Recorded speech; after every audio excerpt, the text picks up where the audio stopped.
and welcome to Community View. I'm Melissa Anderson. You know, each year we try and touch base with what's happening in our surrounding communities in Washington County.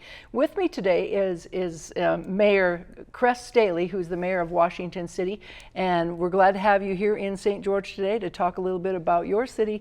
How long have you been mayor now? Well, it's a pleasure to be here, Melissa. I'm going into my second year as mayor.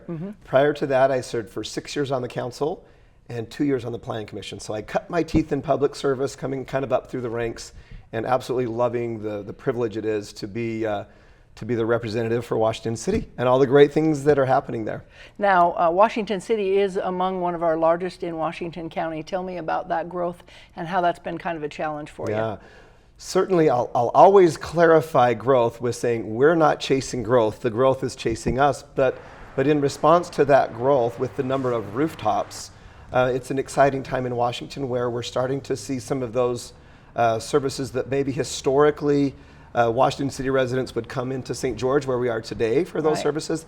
Now we're starting to see more and more of those within our own municipal boundary. And so that's an exciting time. And it's also helpful because municipalities pay the bills on property tax and sales tax revenue. And so for us to be able to continue to fund police and fire and keep our roads maintained, we need to be a little bit more self-sustaining and have those services provided within our community for our community. And those extra exits that are coming in there, those will help a lot too. That is contributing to my gray hair. And so yes, that is a lot of stress, but also a lot of great opportunity for those particular things. So tell us about some of the major developments then over the last year, or what you're going to be working on in the future. Is water an issue, or what are we looking at? So we're doing really well with water. In fact, I would say that in policy and in practice, Washington City, along with our neighbors here in Washington County, we're leading out in the state.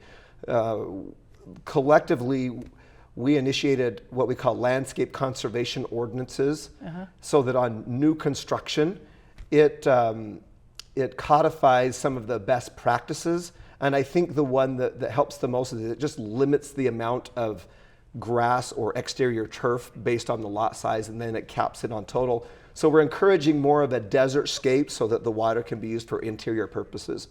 Another thing that we're really excited about is, as of April of 2023, we were the first city in Utah to be 100% AMI water meters. Now, those are the smart meters.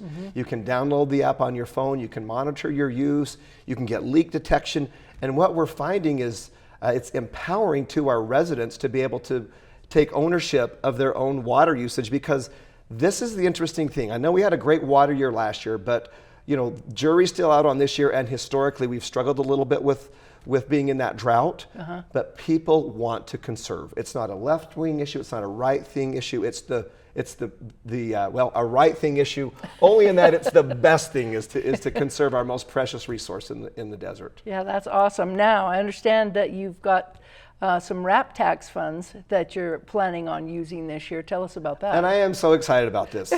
So we have two historic sandstone buildings downtown, right on the intersection of Telegraph and Main. One is the school that was built, I believe, in 1909. Fact check me on that. But I'm confident that the 2,600 square foot gymnasium, or as they called it, amusement hall sometimes, was built in 1924. So here we are 100 years later to the year. Wow. And that building has kind of declined in use and in repair. And so we saw that we had some RAP funding that could be allocated to cultural arts facilities and uses. And so it was just a match made in heaven to say, we have the funding, we have the need, let's get the community together today like they did 100 years ago to build it, but let's expand and add to the uses and really the frequency of the use, so that we can have an art show or a piano recital or a chamber luncheon or some sort of a concert. So we're really working hard on the design for not only the inside space, but also the outside, modern functionality, increased use, but also renovating in the sense that we're trying to restore and preserve this sandstone structure.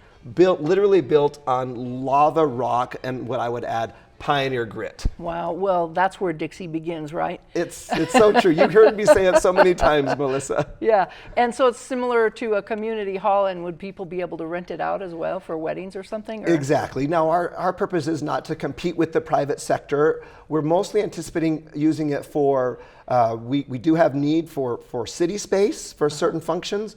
We also really want to invite civic organizations. Now, not typically on a recurring base because we need it to be open and available, but certainly after the civic organizations and the city needs, then we would open that up on case-by-case basis for individual private rentals. But that's not our primary purpose. What we want to do is we want to create or recreate the gathering hall, that community space right there off Veterans Park. And it also starts to activate that downtown community, which we have some vision of helping bring that along. Yeah, I was going to ask you about that. So what's coming up in the future then?